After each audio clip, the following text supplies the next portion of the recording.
Trump unleashes the largest mass deportation in world history, sparks nationwide uproar. In an explosive late-night post on his Truth Social platform, President Donald Trump unleashed a bombshell directive, demanding an unprecedented, all-out immigration crackdown that he boldly branded as the single largest mass deportation program in history. With fiery rhetoric and characteristic bravado, Trump ordered federal agents with immigration and customs enforcement, ICE as well as other agencies, to do all in their power, no matter the cost, to purge Democrat-led cities of undocumented immigrants. Los Angeles, Chicago, and New York were singled out as epicenters of what Trump portrayed as lawless sanctuaries, deserving immediate federal intervention. The announcement triggered a political firestorm and immediate street-level chaos.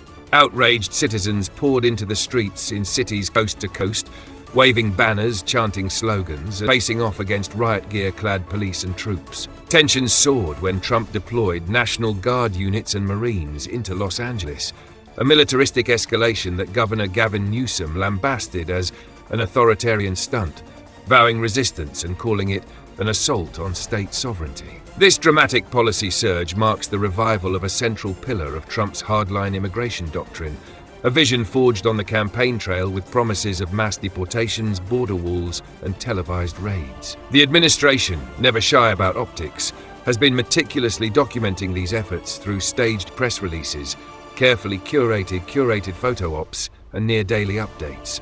Part reality show, part government operation. With roughly 11 million undocumented people currently living in the US, many of whom sustain critical sectors like farming, construction, and hospitality, the consequences of mass removal could shake entire industries. Even Trump seemed to blink. In a rare moment of recalibration, the president on Thursday hinted at selective exemptions. "Our great farmers and people in the hotel and leisure business," he wrote on Truth Social, "are saying our very aggressive immigration policy is taking their most loyal, long-time workers away.